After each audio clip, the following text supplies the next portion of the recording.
first show of the year. Hello everyone and welcome to Tex Mix Daily, a show where I give you all news tech and gaming related, sometimes others, but we don't talk about that part. We have a great show for today. Kick back, relax, and eat up some hot, delicious tech news.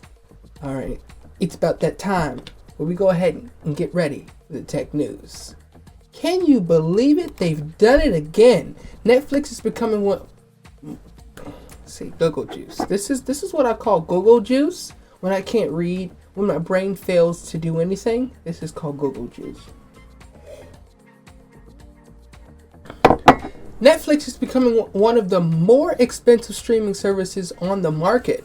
On Friday, the basic plan in the US jumped from $9 to $10. The standard plan is $15.49, up from the $13.99, and the premium plan is $20, a $2 price increase. Netflix said it's making the change so that it can continue offering more entertainment options. New customers will see their price increases immediately, and they'll make their way to existing customers over the coming weeks. Netflix says current customers will get an email notification 30 days before their prices change, according to Netflix plans and pricing page. The price places Netflix squarely in a battle with HBO Max for the title of highest price streaming service. Both Netflix and HBO Max offer a $10 basic tier that comes with more limited service. Netflix basic service only allows one stream at a time, so meaning you can only watch on one device at a time. You guys ever got that screen notification that you couldn't watch, or the thing stopped because it's been picked up on another device? Hate it. And although it is ad-free, it lacks the ability to stream in high definition. Meanwhile, HBO's entry-level service does come with HD. If you guys didn't understand that part, if you're not a techie or tech geek, I don't know. It's basically saying that Netflix's entry-level package is not HD. I believe it's 480p, 480p, and you can only watch on one device. Which all devices nowadays have like 4K screens or at least 2K screens. So if you're watching on 480p, it's going to look pretty bad. Meanwhile, HBO's entry-level streaming services does come with HD, but it includes ads. It also lacks the ability to access the first-run movies that appear in theaters and simultaneously on the streaming service. You know how what's the name of that thing? They had a few movies come to HBO Max this year. Last year, actually. It was Wonder Woman, and then it was, it was another one closer to the end of the year. I just cannot put I can't put a name to it right now. If anyone else knows what it is, please put it down in the comments, because I clearly don't know. Well, remember when I said in other news, we'll be doing other news? Yeah, well, Scream 5. You guys know about Scream 5. It's the big, not Scream 5, but Scream, the movie franchise. Do you like scary movies? And you're probably already screaming with excitement over the release of Scream 5. The franchise is credited for revitalizing the horror genre and injecting the gory medium with dark comedy that has a new chilling and chuckle-inducing chapter on the way. You don't want to miss it. Scream 5, officially titled Scream, not to be confused with the original 1996 film that started it all, is set to be released on Friday, January 14th. So that was this past Friday, if you hadn't already seen it. It's now playing. The newest chapter takes place 25 years after the first massacre in Woodsboro, California. This time around, a new killer has slipped on a ghost mask and targets a group of teenagers mysteriously motivated with mysterious motivations behind the murderous rampage. Neve Campbell, Courtney Cox, and Dave Arquette return to reprise their roles for the first 4 Scream films. For now, you can catch the 5th Scream in theaters, so be sure to grab tickets and get ready for this slasher horror. And actually, not just in theaters, but we have a little trailer to play for you guys today if you guys are interested. Ready for this? Alright, I think it's going to come up on the screen if my producers can get it, which is just me. Let's watch it.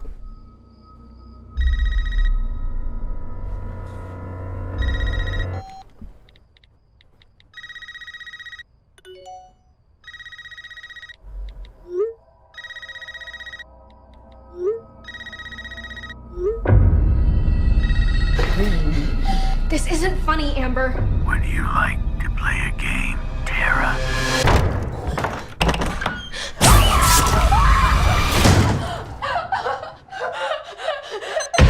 Doors unlocked. All doors locked. Doors unlocked.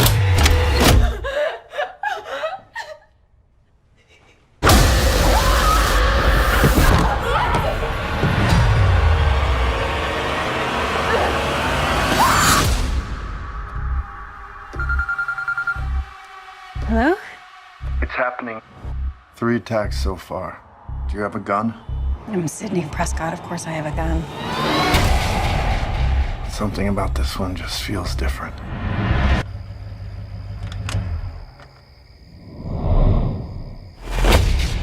Samantha?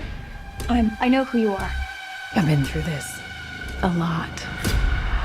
This is your life now, which means that whoever this is gonna keep coming for you. You ready for this? Never.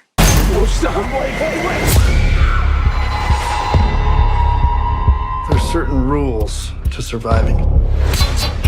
The attacks were all on people related to the original killers. Whatever his link is to our past, it's pulled us all back here. And I won't sleep until he's in the ground.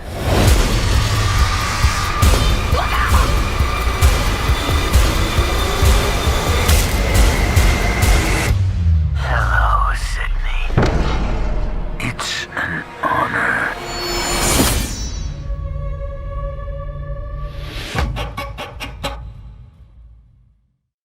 Woo-wee!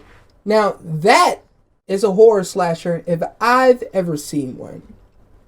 Now, this movie is set to release, well, did release on Friday, January 14th, and is going to be coming to DVD in July of 2022. I just had to make sure this was the right date. In other news, the Xbox Series S is on sale. Good news, Xbox fans, while it's still frustratingly difficult to get your hands on an Xbox Series X and S, accessing next-gen Titan, Google Juice. Whenever, guys, I can't read or start stuttering over the teleprompter, it's because I need Google Juice. Accessing next-gen titles just got a bit easier, or at least more affordable. Right now at woo.com, you can pick up the Xbox Series S to smaller digital-only next-gen Xbox on sale for $20 off. While it's only a discount about 7%, this is one of, if not the first deals we've ever seen, on either of the newer generation Xboxes. This is the offer. It's only available until 1 a.m. Eastern. Oh. I didn't realize when I picked this article to cover that this was already out. Okay, well, if you got it, congratulations. If you didn't, here's the news. And 10 p.m. Pacific at the latest, or until stock runs out. So act fast if you're hoping to grab a console for yourself. Mobile devices. The new Samsung tablet. Samsung might be adding its first ever Ultra model to an upcoming Galaxy Tab S8 lineup, which will also include a Tab S8 and S8 Plus, as rumored by WinFuture. According to WinFuture, the flagship Ultra model could support a 14.6 Super AMOLED display with a resolution of 2960 by 1848 and a refresh rate of up to 120 Hz, as well as a notch with two 12-megapixel cameras that may also come with the option of up to 16 gigabytes of RAM and a 512 gigabyte storage. So this is like the Pro model of the Samsung Tab S8, and along with a 11,000 hour milliamp battery. When compared to the S8 Ultra, the Super AMOLED display on the Tab S8 Plus is a bit smaller, but potentially measuring at 12.7 inches with a resolution of 2800 by 1752. WinFeature says the mid-grade model may not have. Okay, Go-Go Juice. It's Go-Go Juice time. Notch could come with a 100,000 10,090 milliamp battery. The base Tab S8 model will obviously be the smallest of the bunch and is rumored to have an 11-inch LTPS TFT display. What does that mean? I don't know. With a resolution of 2560 by 1600, a notchless design, and a 8,000 milliamp battery. Both the Tab S8 and S8 Plus have smaller memory storage options, offering up to 8 gigabytes of RAM and 250 gigabytes of storage. As for what's powering the devices, WinFuture notes that each tablet in Samsung's new lineup may come with a Qualcomm Snapdragon 8 Gen 1 chip. What does that mean? More power. And the Adreno 730 GPU. All models will also have a 13 megapixel dual camera and a 6 megapixel ultra wide angle lens on the back. A 12 megapixel camera in the front, except for the Ultra model, which has two 12 megapixel cameras in the front. S Pen compatibility under display fingerprint sensors, optional 5G connectivity, as well as quad speakers that support Dolby Atmos. So all around you. You guys know what that is, right? Like, you go to the movies and you hear the surround. Okay. There's no confirmed pricing or pricing information for the S8 tabs just yet, but a leak from Apple's might provide a hint at what to expect. Apple claims pricing for the Wi-Fi only Tab S8 begins at £1,040, which is converted to $1,187 US, up to $1,210 US. So that just means that you can kind of like customize the device. You know how you can buy an Apple product and you can get maybe 512 gigabytes of storage or 64 gigabytes of storage, and the price will range there. With additional storage and 5G connectivity, adding to that price, the Wi-Fi only Tab S8 Plus could start at $880 up to $1,004 US, with the base of the Tab S8. So this is the mid-grade, potentially starting at £680, which is converted to $776 US. WinFuture predicts that the Samsung Tab will either introduce in its lineup on February 8th, so that's coming really soon, at the Samsung Unpacked event, potentially alongside the Samsung Galaxy S22. They're still doing that? They're still launching 22s and 23s and 24s? God, I think the last one was S21 Ultra or something like that. Jeez. Or S22, or at the Mobile World Conference, MWC, which begins February 28th. Samsung's last released the Tab S8 or S7 in the lineup in 2020, which only consists of two tablets, the Tab S7 and S7 Plus. So, if you guys didn't know, the S7 and S7 Plus released back in 2020. So they haven't released a tablet for near, I want to say 2 years. I really want to say 3 because I kind of count the year itself. So earlier in the year it wasn't out, but then when it came out, you see what I'm saying? So it's kind of like 20, 21, 22. So yeah, 20, 21, 23 years, okay? Yeah. So it's been a while before they released any kind of like crazy products like that. Ooh, more gaming news straight off the press. Stream Deck. Not the clicky button one, but the game console one, you know? In November, Valve gave everyone some bad news, revealing a 2-month delay for the Stream Deck, but it's starting off 2022 on a better note. In its latest update, the company says that it looks like the Stream Deck's shipments will start by the end of February, which is coming up. I still haven't placed my order. Don't laugh. Of course, within a pandemic and things can always change, but the pre-order windows are holding steady with their original projections. Jeez. Just as important as the hardware, however, is the games that you'll try playing on the thing. Valve apparently shipped out hundreds of Stream Deck units to developers last month so that it can make sure their PC games are fully compatible with its software environment and AMD powered hardware. Testing is required to get a green verified checkmark in Steam, and we've already seen posts on social media showing the markers of the most popular titles trying their games out on the Stream Deck. So if you didn't really know what I meant by that, your stream library will be shown on the Stream Deck because it's a Steam product, if you didn't understand that. It's a Steam product, and your Steam library will be shown on the Stream Deck. And every game that has like a green check mark next to it, which means it's compatible with the Stream Deck. Alright? So it'll play at 60 FPS or higher. The only thing we still don't have, oddly, is a price or picture of the Stream dock. That's what it's called. So there's a dock with this thing. So much like the Nintendo Switch, you can dock this thing to the TV, I guess. I didn't know that. That's supposed to help you play games on the big screen. However, hopefully we'll get a look at that at sometimes Valve's latest hardware project in the next few weeks. Alright, it's now time for a break. Get your funny bones out. This is a segment we're implementing into the show to give a comic release at all the bads and baddies that's happening out there in the world. Today, we have this new segment called TikToks Saved to My Phone. Alright, so this is basically TikToks that I found funny and downloaded to my phone. Here's the first one. You should get a kick out of this. What are you doing with the fish? Just to get. Why are you putting tissue in the fish tank? Okay. He's putting toilet paper in the Oh fish. my god. He has to get cleaned up with. Oh my god. Oh my god. Put the fish. No way that kid just grabbed the fish. Why? I want to know why that kid decided to grab that fish like that. Like, he just stuck his hand in the water and just had a tight grip on it. Like, what did that fish do to you? Huh?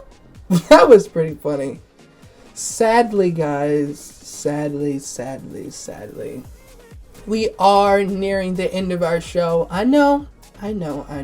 But before we do, let's get caught up on what's happening in the gaming world. If you didn't know, lately Sony has been increasingly open to putting previously PlayStation exclusive games on the PC. And today's release of God of War, which is Friday, once again, is most notable yet.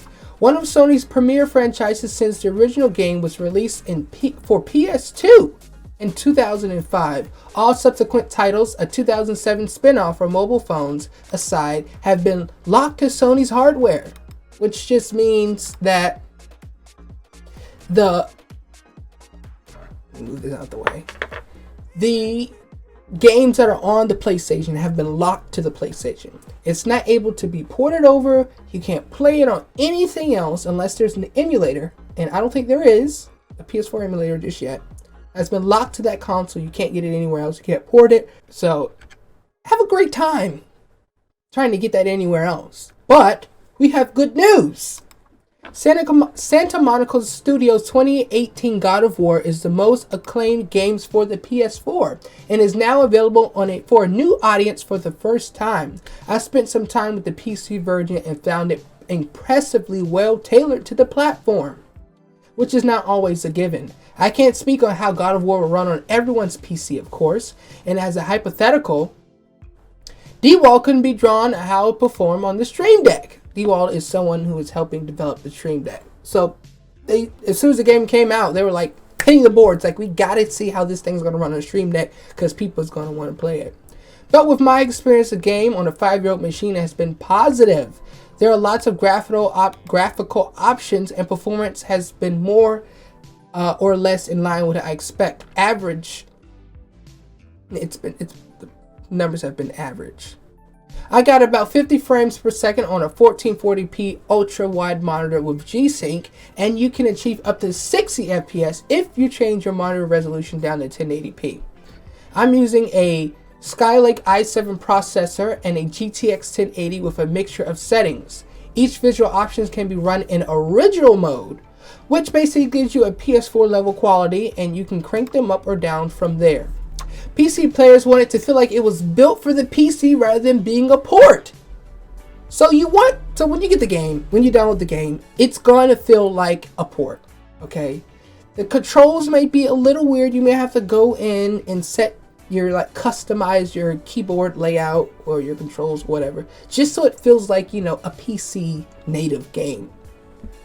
While you might not immediately think of it as a good fit given its heritage as a console-based action game, God of War on PC can be played with mouse and keyboard controls, and the scheme is surprisingly well thought out. Actions like aiming and throwing Kratos' axe, for example, feel more natural if used to playing the FPS games with a mouse. So if you're used to playing Fortnite, Apex, Valorant, if you're used to playing like aiming games where you have to shoot, you're going to enjoy playing God of War on PC. Pavlin, a reporter, points out that the commands aren't mapped to Go-Go Juice. It's Go-Go Juice time. I've been doing a great job, but it's Go-Go Juice time. Aren't mapped one-to-one from the list of controller actions. For example, on the PS4, you jump with the same sensitive button or consecutive button that is used to interact with the environment. So I think it's X or something like that. But on the PC, the command is handled separately by the spacebar. Most like other PC games, there are also options like auto sprint, which can be more comfortable for many players. Personally, I will still lean towards using a controller, but I finished the game on the PS4, so I'm already used to it. For newcomers who only play on PC, the mouse and keyboard scheme is a thoughtful addition and with all of the same button smashing. And speaking of smashing, near the end of last year, Super Smash Bros. Ultimate added its latest DLC fighter to the roster, Sora from Kingdom Hearts franchise. This last character marked the end of a full-time development for the game, which already boasting an impressive number of playable characters. However, it meant that Super Smash Bros. Ultimate will be no longer receiving any new events. Whether it be for the spirits or tournaments, many fans expect the game to repeat older ones with no new events or content to be made, especially with regard to Spirit. Spirits are Super Smash Bros. Ultimate's major collectible representations of characters from across the gaming history that players could battle against in special tailor-made matches. Certain limited time events such as Spirits often used to promote Metroid Dread. So, if you guys didn't know, the game Metroid Dread just came out, and there's a spirit for him. I didn't know that, so I'm just reading this script. Were permanently added to the game. In surprising twist, however, the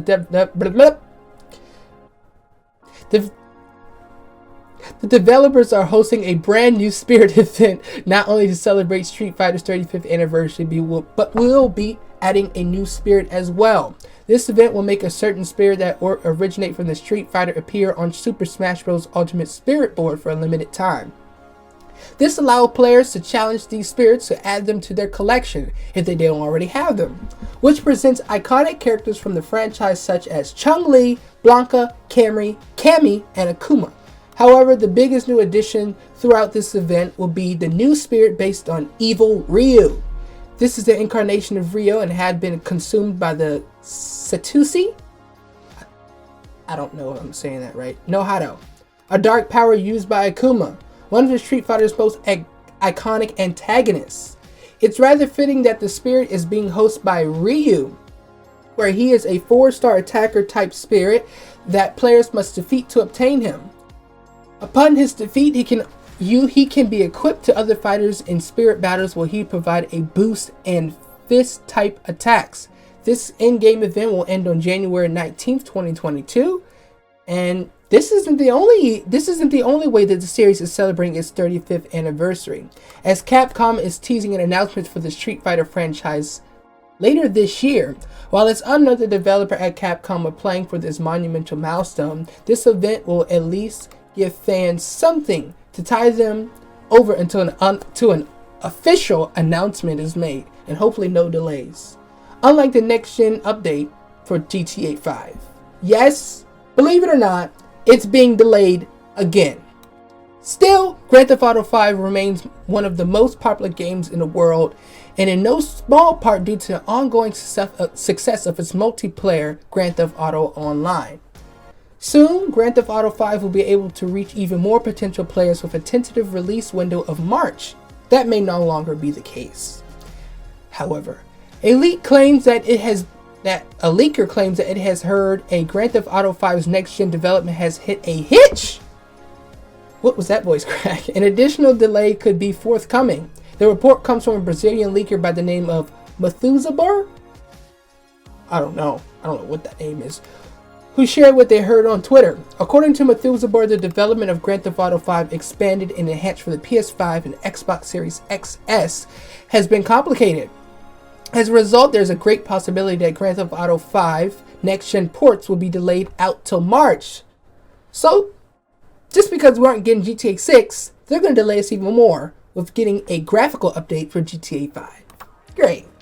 They won't be delayed substantially, however. Methuselah says they're likely to be released in April or May. Instead, to be clear, their support has not been corroborated, which means no one else agrees on this. No one else said this is true. No one else said this is factual. It's all just news, all right?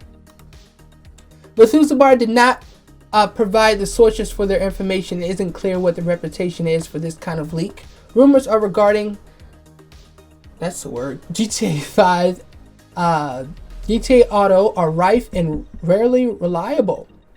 It would be best if Grand Theft Auto fans would took their leak with a grain of salt, at least until Rockstar makes another official statement about Grand Theft Auto 5's expanded and enhanced upcoming release. With that said, a delay to April or May for Grand Theft Auto 5 for the PS5 and Xbox Series X isn't by any means out of the realm of possibility. That's because Grand Theft Auto 5 expanded and enhanced is already being released way beyond all expectations. The PS5 and Xbox Series XS have been available for over a year, showing Rockstar isn't exactly prioritizing a quick launch. It's also been delayed before. And again, and again, and again, and again. You know. Grand Theft Auto fans are more than welcome to criticize the situation. Of course, Grand Theft Auto 5 has been available since September 2013, so what is that? 12 years? Something like that? It's already been ported from the PS3 and the Xbox Series and the Xbox 360 and PS4 and Xbox One. Not to mention PC. Why has it been so difficult to bring Grand Theft Auto 5 to the new generation of consoles is a question likely without answers that players would appreciate. So, to be clear, to clear this up, you can play GTA 5 on your play PS5 in your Xbox Series X. It just won't take advantage of the new graphical settings that the PS5 and the Xbox Series X has. With just a couple of months left before the tentative release of Grand Theft Auto 5, more information should be forthcoming from Rockstar soon. That means that whether it's in confirmation of March's release or delayed beyond, Rockstar should confirm that its leaks Veracity? I don't even know what that means. Veracity, whatever. So many before long. So many pushbacks. You know what's the opposite of pushback? GTA 5 has so many pushbacks. You know what the opposite of pushback is? Pull in. Being pulled in by tornadoes. Oh yeah, that's right.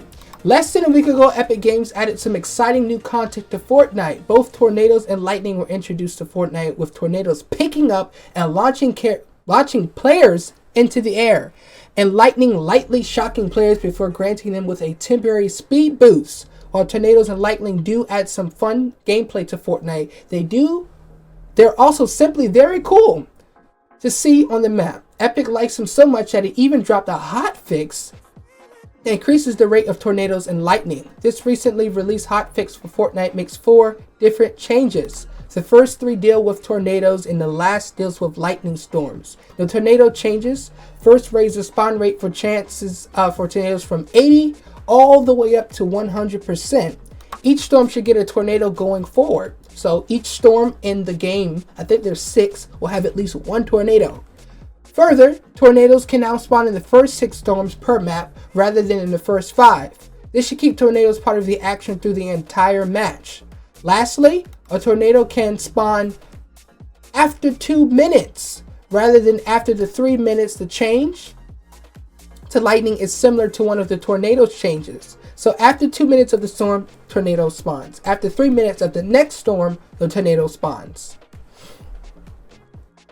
Lightning storms can now spawn after 2 minutes rather than 3. It isn't clear if this is after each storm spawn or just after the first storm, like with the tornado patch note. Regardless, the lightning storms should potentially arrive earlier and could even last as longer as a result. What ultimately matters after this hotfix is that Fortnite players should see tornadoes arriving earlier and lasting longer into the match. While not permanently up, the tornadoes and lightning should be frequent to the point that they're clearly intended to be game altering. That is not to say that tornadoes and lightning weren't game altering before, but this hotfix will make them all more influential in every match. It's also possible that Epic Games felt that the weather wasn't having the desired impact on the matches that it wanted, which likely makes sense.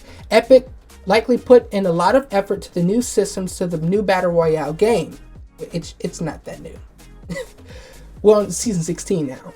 With the hotfix coming so quickly, the developer clearly saw something that needed to be improved as soon as possible. Regardless, it's a hotfix, the changes should already be live in Fortnite. It would be worth getting some practice in with the frequent storms, as Epic Games could just adjust and expand the weather system as season progresses. Hopefully, with all these natural disasters, we can finally know why the heck the map is shaking since day one. If you guys didn't know, when you play Fortnite, when I first logged on to Chapter 3, Season 1, the map was shaking. And ever since then, it's been shaking. Okay? I really don't know why. It's confusing the heck out of me. It's been shaking. Alright? I thought my brain or my eyes had nerve damage or something. Oh my god. Well, sadly, this reaches the end of my script and I'm not awake enough to do any more improv. So thank you so much for watching the first show of the year. It has been a huge success. I had a great time here in the virtual studio, feeding you all the hot, delicious tech and gaming related news. For now, this is Elijah Tucker signing off. And don't forget to wear a mask.